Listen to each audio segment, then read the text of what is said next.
Buenas tardes, queridos amigos. Es un honor para mí volver al Taller Sol, sobre todo para hablar de uno de los poetas mayores de la literatura nacional, el gran Jorge Horacio Tellier Sandoval.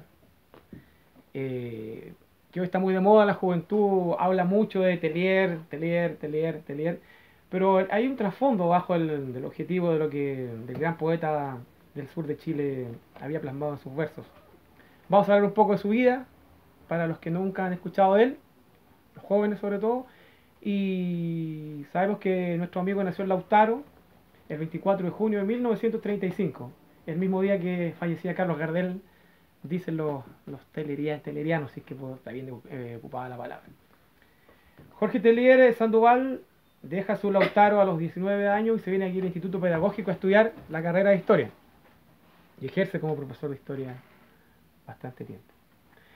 Estando en el Pedagógico, con ayuda de su padre y amigos, publica su primer libro, Para Ángeles y Gorriones, editorial Puelche, una editorial pequeñita, se hicieron 1000, del año 56 a la fecha deben quedar unos 50 o 60 libros, ese libro debe costar hoy día unos 500.000 pesos, por lo bajo, ya que muchos se perdieron, otros fueron al extranjero y cosas así. Y ese libro él dio el título Para Ángeles y Gorriones porque él decía, Goethe, el poeta alemán, decía que el cielo está reservado solamente para los ángeles y los gorriones. Y de ese mismo primer libro, que lo tuve alguna vez en mis garras y lo vendí, lo vendí. Desgraciado. No les voy a contar cómo lo conseguí porque no viene al caso. Y me imagino. Y sentado frente al fuego. Es una parte, es muy lindo. Sentado frente al fuego que envejece, miro su rostro sin decir palabra. Miro el jarro de greda donde aún queda vino. Miro nuestras sombras movidas por las llamas. Esta es la misma estación que descubrimos juntos. Aún cae una gota. Vería el cerezo tras la lluvia. Pero nuestras sombras movidas por las llamas viven más que nosotros. Sí, esta es la misma estación que descubrimos juntos. Yo llenaba esas manos de cerezas, esas manos llenaban mi vaso de vino. Ella miraba el fuego que envejece. Si yo solo pudiera encontrar esa palabra. Qué lindo poema de ese primer poemario de Tellier para Ángeles y Gorriones. Y mi superhéroe favorito, como lo digo yo, de la poesía, Jorge Tellier. Escribió, el año 58, Tellier publica un segundo libro, El cielo cae con las hojas. Y aquí voy. Tellier fue un poeta que construyó su poética de ensayos. Tiene un ensayo muy bonito que se llama Los poetas láricos, los poetas de los lares, donde cita a grandes poetas. Me llama mucho la atención que nuestro amigo Edmundo Herrera no fue citado, pero Tellier pone, aquí faltó el poeta Edmundo Herrera. Lo encontré muy maravilloso. Y en ese ensayo, Tellier, ese ensayo no salió como libro, fue publicado en la revista de la Universidad de Chile, Los Anales de la Universidad de Chile, que es una revista de ensayo y estudios, y ahí estaba ese estudio sobre los poetas láricos. ¿Qué es el lar primero? ¿Por qué Tellier es el poeta lárico? Tellier construyó ese sistema estético en base a que en la antigua Roma habían divinidades, que eran las divinidades de los lares. Por ejemplo, tú tenías un fundo, por decir, un fundo, una propiedad con tus casas y tus bosques y animales, y esa deidad protegía a tu tierra. Si alguien se metía a robar, esa deidad lo castigaba y lo mataba. Entonces él rescató su sitio, su lugar. Él rescataba el sitio, el lugar, construyendo su espacio lárico, el lugar del mito. Lautaro era el lugar del Lardel, por eso se llaman en su ensayo los poetas láricos. También lo tomaba un poco de Rainer Maria Rilke, ya que Rilke también tenía un concepto parecido a la idea de volver a la aldea, de volver al lugar de origen. No es una poesía que esté con lo silvestre, no habla de bosques, habla de una relación con un campo, con tu casa, con los objetos que ya han pasado de moda, como los gramófonos, como los juguetes de cuerda, como los autos antiguos. Esa relación que hay con el cine mudo, esa relación es la que Tellier rescata con una nostalgia. La poesía de Tellier no tiene un compromiso político, pero tiene un poema que se llama A mi padre comunista, donde él habla más que nada a una idea de su ideal revolucionario. No olvidemos que Jorge Tellier es primo de de Guillermo Teller, el actual presidente del Partido Comunista, que fue el jefe operativo de guerra del Frente Manuel Rodríguez. Entonces, los Tellier tuvieron una relación con el ideal revolucionario. Jorge no tanto, pero tampoco en los libros de Tellier hay una relación muy cercana ni a la política ni a la religión. Tellier rescata el mito, rescata su aldea, rescata lo que es Lautaro.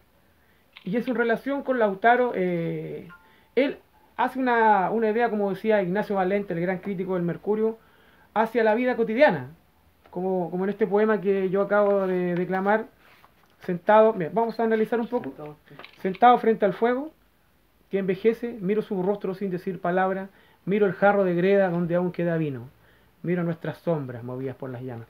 O sea, él está rescatando la cotidianidad, los objetos comunes y corrientes, los jarros de greda, el vino. Y en este ensayo de los poetas líricos, él habla también de otro poeta austriaco, George Track, que fue un, Track, que fue un poeta víctima, como toda su generación de la Primera Guerra Mundial.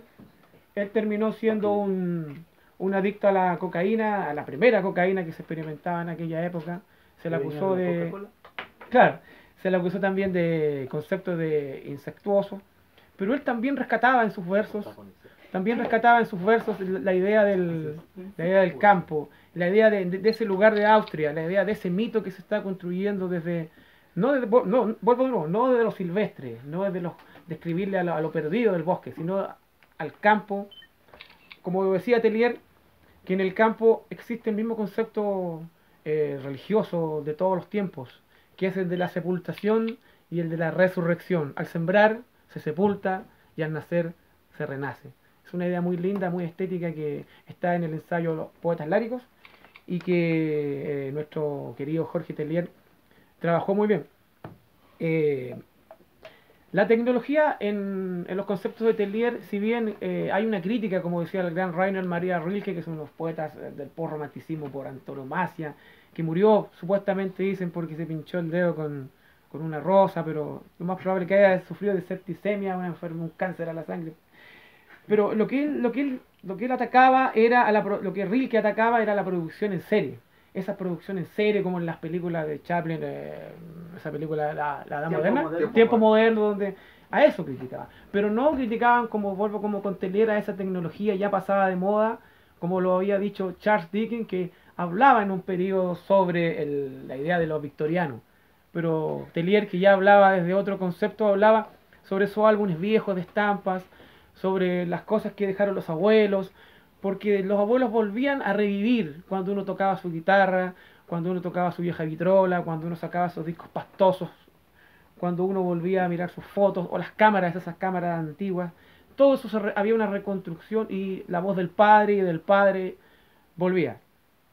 Es la idea de la pianola, las pianolas viejas y la reconstrucción. Voy a leer parte de un ensayo que escribió un amigo y que fue una amiga, Claudia Posada, y que esto fue publicado en México. ¿Ya? Y es corto. También es de notar que en las consideraciones que Jorge Tellier habla en el prólogo de Muertes y Maravillas, en una selección de poemas, él escribe: a mí me parece que la poesía no puede estar subordinada a la ideología. Ninguna poesía ha calmado ni ha salvado al hombre o ha remediado injusticias sociales, pero su belleza puede ayudar a sobrevivir contra todas las miserias. Eso está escrito en el prólogo de Muertes y Maravillas. También la poesía es ajena a las especulaciones intelectuales y religiosas. Para Tellier es importante que la creación y la revelación de la belleza, como se observa en lo citado, la belleza da consuelo. Tellier sitúa la belleza como una experimentación del niño en un mundo rural. La poesía gira en torno a la preocupación social. A Tellier no le interesa la naturaleza silvestre, como lo decíamos, le interesa más bien el campo, en relación con el ser humano. Lo valora, porque establece un ritmo en el cual puede vivir. En los poetas del Lar, que cita a Rainer Maria Rilke, nos muestra con horror la reproducción en serie, en lo cual vería como absorbido y aniquilado por una vida pasada, pero en armonía con un ambiente. Este poema, Otoño Secreto, donde... Acá está.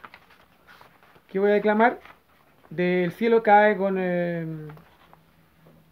las hojas, perdón, botella al mar. Y tú quieres oír, tú quieres entender, y yo te digo, olvida lo que oyes, lees o escribes. Lo que escribo no es para ti, ni para mí, ni para los iniciados. Es para la niña que nadie saca a bailar. Es para los hermanos que afrontan la borrachera, y a quienes desdeñan los que se creen santos, profetas o poderosos. Del mismo libro, que era un poema muy hermoso, Cuando yo no era poeta. Cuando yo no era poeta, por broma dije que lo era, y no había escrito ningún verso, pero admiraba el sombrero lalón del poeta del pueblo. Una mañana me encontré en la calle con mi vecina. Ella me preguntó si de verdad era poeta. Ella tenía 14 años. Esa vez llevaba en su ramo muchas ilusiones. Después una anémona en su pelo. La tercera vez un gladiolo entre los labios. La cuarta vez no llevaba ninguna flor. Yo le pregunté por su singularidad de esas flores en la plaza y nos pusimos a conversar. Ella había traducido para mí mis poemas de Ferdinand Bonsanz. Yo le di nada a cambio. No quería desprenderme de mi cuaderno ni de mis hojas. Sus ojos disparaban balas calibre 44. Cuando salí, la hallé en la plaza y no me saludó. Volví a mi casa y escribí mi primer poema. Qué bonito, qué maravilloso. Ahora, sobre este poema yo conocí a la viuda de Jorge Teillier, Sibila Redondo, y ella me dijo, yo estaba muy chico, me dijo, tú estás confundiendo al poeta con el hablante lírico. Lo más probable es que Jorge nunca le haya ocurrido esto. Quizás algún amigo le ocurrió o él lo imaginó. Sibila fue una mujer que fue su esposa con que tuvo a Carolina y a Sebastián, que son sus hijos.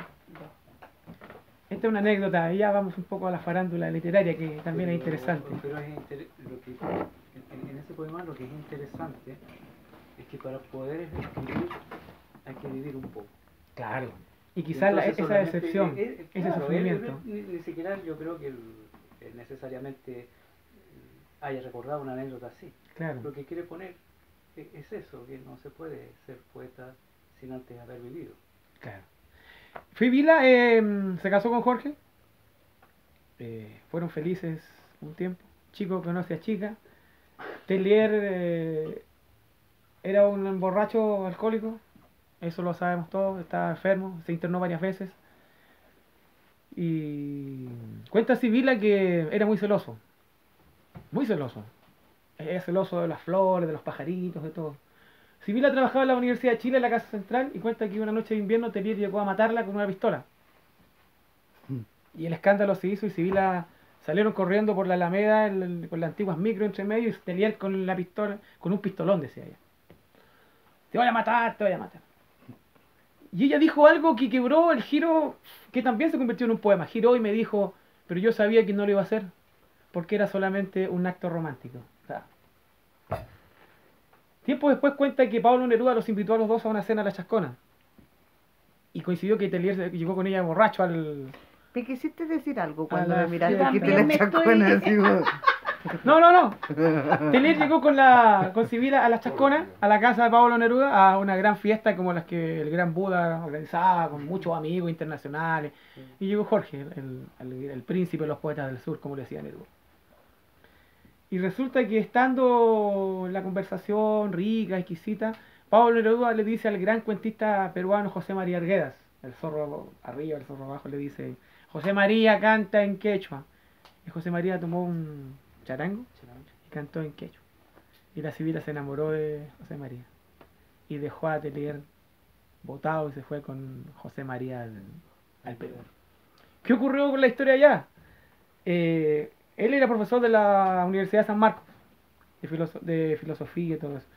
Y cuenta que se metieron a armar un movimiento revolucionario, como aquí un Frente Manuel Rodríguez, lo armaron allá en el Perú. Y no tenían el nombre. Movimiento rebelde, fuerzas, no sé qué. Entonces la Sibila cuenta que con José María ingresaron a un salón y en el pizarrón un alumno había escrito por el luminoso sendero de José Carlos Mariátegui. Y la Sibila dijo, ese es el nombre, Sendero Luminoso. Bueno, la Sibila, José María Arguedas cayó en una depresión, se suicidó, se pegó un escopetazo. La Sibila siguió en la revolución y cayó presa y estuvo 15 años presa en el Perú y bueno, después regresó. Ella es la hija de Matilde Ladrón de Guevara. Que fue para allá. Claro, claro, y se hizo mucha presión, y esa historia tocó que ella, fui yo muy niño y ella me aceptó y me siento un privilegiado de contar de ella a ustedes esa historia. Y acá nuestro héroe Jorge Tellier Sandoval no recibió premios importantes, no recibió ni el premio nacional, fue premiado por algunas editoriales como para justificar que el poeta del LAR, como ya dijimos lo que era el LAR, no había ganado algún premio importante, no lo necesitaba. Tellier se volvió a casar, volvió a conocer el amor, pero cayó en el alcoholismo más severo. Y el hombre está marcado también por sus circunstancias. Voy a seguir tratando de leer parte de este ensayo que Claudia Posadas, mi amiga mexicana, hizo sobre Jorge Tellier. Pero antes voy a leer la parte de los poetas de los lares, que no salió como tal. Esto salió en la revista de la Universidad de Chile, como un ensayo, pero marcó mucho a una generación porque habló de poetas de esa época y a gente que podía seguir ese mismo concepto. Es importante señalar que una poesía descriptiva y detallista, con una enumeración naturalista que pudiera correr, dando una especie de criollismo poético.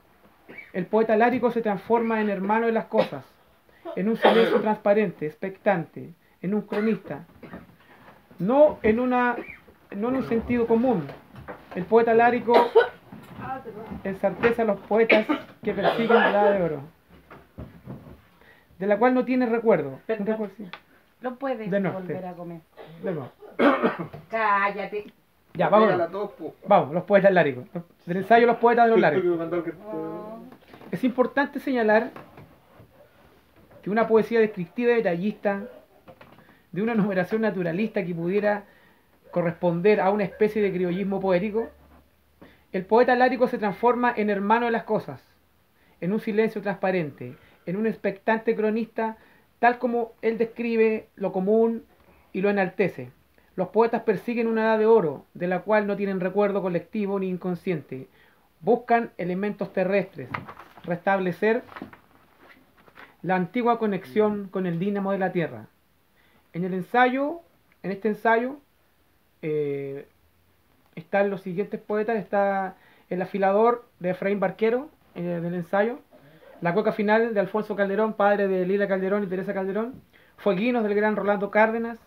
El viejo inmolado de Carlos de Roca. Poética y el abuelo de Pablo Guíñez. No sé si coloca Pablo Guíñez, también es de la Sociedad de Escritores, ya está muy viejito. Donde crecíamos, de Floridor Pérez. Tierra de invierno del gran Alberto Rubio, padre de Rafael Rubio.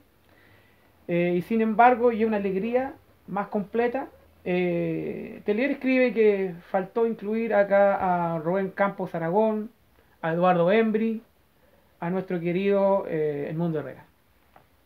En este ensayo Los poetas láricos, que si bien no salió como libro porque era un ensayo que estaba más que nada dirigido a la academia, marcó y nombró a muchos de estos poetas que, si bien ellos y Rafael Rubio o el mismo Carlos de Roca o Eduardo Embry siguen o no el concepto de poesía lárica. Seguimos con Los dominios perdidos. Es un libro que Tellier publica en homenaje al novelista francés Alain Fournier, donde Tellier lee una novela donde unos niños viven en una casona. Es la novela de este novelista francés, donde el personaje principal descubre que hay unos niños que se están casando, y todos los niños están vestidos a la usanza del siglo XIX. Ocurren cosas muy extrañas, los niños, la novia se pierde, que es una niña de 12 años, se pierde, el novio la sale a buscar, los niños salen. Entonces en Los dominios perdidos, Tellier busca esa idea de lo que es ese Peter Pan. Esos niños que son quizás los niños que Tellier decía que los niños tienen la mala ocurrencia o mala costumbre de hacerse adultos. Y los niños recuerdan la idea lárica, la idea del campo, la idea del lugar, la idea del mito de su provincia. De hecho, esa idea era no abandonar la ciudad, porque en esa época todo el mundo abandonaba sus pueblos, sus campos, se venían a Santiago. La idea de los poetas líricos era, más que nada, darle fuerza, darle potencia al lugar del mito, recordar el cine donde se juntaban, recordar la plaza, recordar el colegio y recordar los pasajes de ensoñación. Y voy a declamar otro poema de Jorge Telier que tengo acá. Que aquí está, Nostalgias del Far West, Nostalgias del Viejo Oeste, que se hizo como una especie de película donde Telier actuaba de Telier. Telier iba en un tren borracho, borracho de verdad, estaba borracho, y un actor iba a su lado, y entonces ese actor era Telier cuando él venía a Santiago, y Telier era el mismo Telier que regresaba al mito, Allá. al mito del Lar, a su Lautaro querido. Y entonces en esa película él le pregunta, borracho, ¿usted qué hace, joven? Soy profesor de historia. Ah, yo también. ¿Y qué más hace? Soy poeta. Ah, yo también soy poeta. 30 años escribí poemas, pero lo más probable es que usted me haya copiado todos mis poemas. Porque está hablando con Sí, consigo mismo. un espejo de papel. Ah, Nostalgia del Far West, a Mary Crown. Este poema es corto. No soy un general activo ni en retiro. Solo he sentido el silbar de las balas en mis oídos, en las matinés, los miércoles y domingos, en el Teatro Real del Pueblo. Allí aprendí que la justicia se hacía al margen de la ley y que estaba a cargo de Tomix o Shane, el desconocido. Al final los pillos y los malos y los delatores serían castigados y el jovencito se quedaría con la niña. Aquí habla la idea de los cines, de las películas que la gente del sur veía. Y bueno, y en esta película Nostalgia del Far West, cuando va, encuentra que el cine está cerrado, que la industria del pueblo también no existe, que muchos de los amigos y las familias ya no están, se han ido. Y la misma estación, vuelvo al antiguo poema, es la misma estación que descubrimos juntos, ya está abandonada. Son como pueblos fantasmas. Y él tiene un libro muy bonito que se llama Para un pueblo fantasma, donde va relatando en gran parte los... Bueno, voy a nombrar los libros de él. Voy a nombrarlos para que sepamos más o menos que los títulos. Para Ángeles y Gorriones, del cual leí el primer poema del año 56. El cielo cae con las hojas, del año 58. El árbol de la memoria, del año 61. Los trenes de la noche y otros poemas. Esto está de la revista Mapocho, año 61. La revista Mapocho es la revista de la Biblioteca Nacional. En sí no es una revista, es un libro gigante, que ahora dirige mi amigo Thomas Harris. Poemas del país de nunca jamás, colección del viento y la llama. Poemas secretos, que es de los anales de la Universidad de Chile, del año 65. Crónica del forastero, del año 68. Muerte y maravillas, que es una antología que salió el año 71. Para un pueblo fantasma, de la Universidad del Paraíso, año 78. La isla del tesoro, que es un poemario epistolar escrito con un escritor peruano llamado Juan Cristóbal Lima, del año 82. Cartas para reinas de otra primavera, del año 85. El molino y la higuera, ediciones de Azafrán, año 93. Me detengo acá. El poeta vive el dulce exilio del maestro sabemos, se va a vivir a la Ligua y vive en el molino del ingenio con la escultora y pintora Cristina Benque, la que se lleva el poeta a ir allá. no tenía idea de esa parte. Y el poeta vive allá y disfruta de eso. Chao, querido amigo. Disfruta con los desfiles de los bomberos, disfruta con los amigos que lo van a visitar a su casa, disfruta con los viejos que toman vino en los bares. Y Telier vive ahí, lo que él llamaría, y ahí a ese lugar recibía invitaciones de muchas partes del mundo, recibía cartas, le enviaban libros, y de repente venía a Santiago a recibir el cariño de sus pares. Y ahí era considerado por todos el príncipe de los poetas del sur, Jorge Telier. Y ahí él decía que el poeta era alguien iluminado. Él decía el poeta es alguien iluminado. Y ahí decía, yo he tomado tanto que yo me he tomado lo que 2 generaciones no se han tomado todavía. Muere allá, Telier muere allá y increíblemente el que hace el discurso fue Esteban Navarro, un poeta del sur, pero lo hace Miguel Serrano. Después quiero que Arturo hable un poco de Miguel Serrano. Él habló sobre Telier y cantó el trovador, ¿cómo se llama el trovador que canta Me cae bien tu ex marido? Es un tipo de... Eduardo Peralta también cantó. Gracias. Perdón. ¿Y por qué te extraña que esa persona... Sí, pero lo dejemos para el final porque hay una... Contrasta mucho quién fue Don Miguel Serrano y Tele. Pero cierro. Ah, ya. Don Miguel Serrano. Don Miguel. Hotel Nube, Ediciones El Lar, año 96. Y En el mudo corazón del bosque del año 97. Los dominios perdidos, que es una antología que sacó Erwin Díaz ya póstuma, donde están muchos de estos poemas que hemos estado viendo de estos libros. Y quiero cerrar para que se abra un conversatorio y todos hablemos de Teilhard con el viento de los locos, que es de... El viento en la llama. No, para un pueblo fantasma. El viento de los locos. Sopla el viento por las calles, el viento de los locos. El viento de los locos, las brujas. Hacen que enciendan el fuego en la chimenea al mediodía en pleno verano. Los niños descalzos abandonan sus morrales de piel de conejo y no volverán más a la escuela. Tú ya no distingues a una garza de un halcón. Esta noche sopla el viento del norte, el viejo de los locos y tus recuerdos de otros días, y que ahora se esparcen insomnios por los corredores tristes de las pensiones. Si quisiera establecer y hacerte el amor a María, a Ana María o a María Antonieta, y en el bosque, donde aún quedan las locomotoras que se están oxidando, y están los espíritus de los abuelos, que aún siguen disparando sus balas de las películas del viejo oeste. Gracias. Y ahora